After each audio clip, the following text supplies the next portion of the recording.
There are so many things that make the Burnside Bridge unique. It's always been my favorite bridge because I love the 1920s period. Obviously, the towers are very unique compared to the other bridges. I feel like the Burnside is the heart of the city. The Burnside Bridge was really the only early bridge designed in conjunction with architects. They did the decorative balustrade that you see on the side of the current bridge, and also the little octagonal towers that stand on the piers where the bascule mechanisms actually operate. Before the Burnside Bridge was constructed, bridges were really seen as utilitarian objects, and they weren't usually done as municipal developments. Early on, they were done privately. So people were just really interested in getting the most out of their money that they could, and that didn't usually include hiring architects. Engineers were just fine to get the job done. So all the early bridges before Burnside just were very basic wood and steel structures, but they didn't really have any actual architectural design elements incorporated into them until Burnside came along in the 1920s.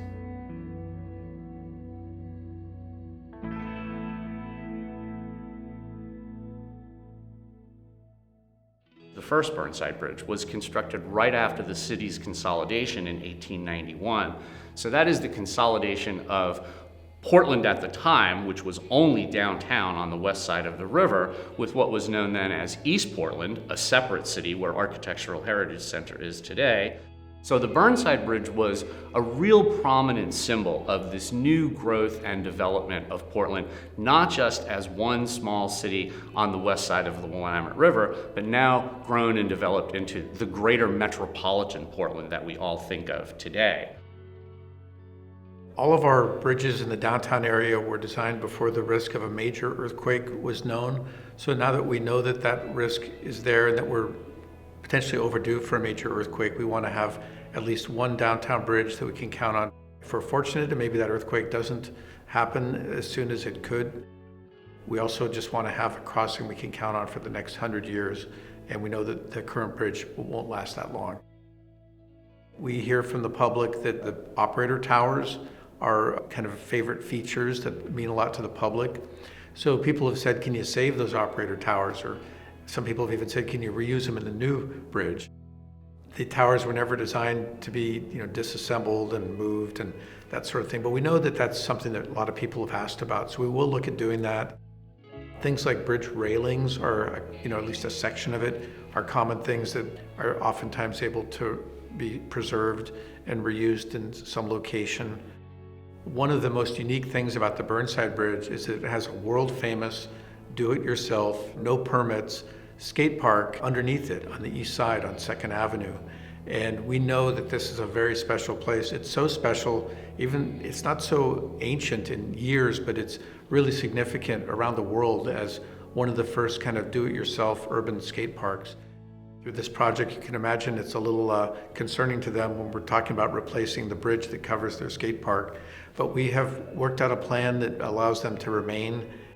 There'll be some closures for safety during the removal of the old bridge and the construction of the new bridge, but we think that the skate park that people use can pretty much remain as it is, and there'll just be a point where the columns that come down from the existing bridge have to be cut off at a certain height, but we can preserve a lot of that.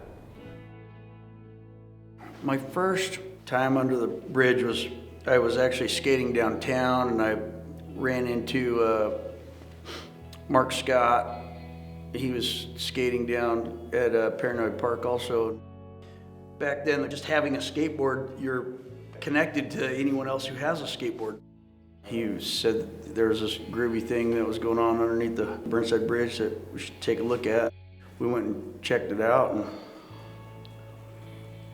that was the beginning of the rest is history. The camaraderie of skateboarders just came together and fueled the hot spot of underneath the bridge. Each piece that was built under there fueled the next piece.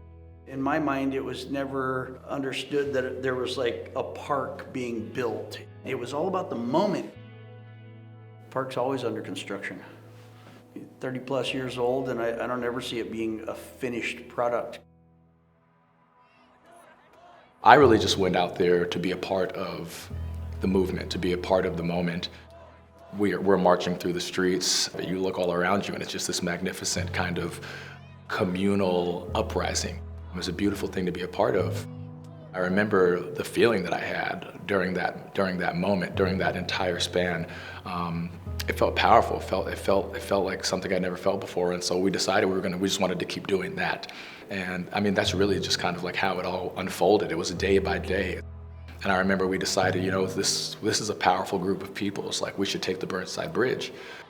Darren, another co-founder, had this kind of elaborate performance planned that would instill that feeling of like what it's like to be powerless in a moment like the one George Floyd experienced. And it was just a very powerful moment. I remember being a part of it and just looking around and just feeling like I was in a dream. It's just like the most surreal thing I've ever been a part of. Portland is known as the city of bridges. As a bridge operator, I think you can't help but feel very protective of the city. Not just because of the physical location of where you're at, but your job is to watch and look out for people, for safety, for vessels coming upriver, to be prepared to, assist. It's like you're in a turret, like you're in a castle. It's the main route, emergency route from the west side to the east side. But for me, it's more than that. I always refer to her as a her. I don't know why, but I feel like she's the matriarch of Portland, and she's kind of watching over everybody. And she's subtle. She's not tall and grandiose and blocking the views. She's just this very horizontal bridge, very delicate. I feel this history on that bridge when I'm on it and in the towers. I don't know, I get very poetic and when I talk about the Burnside.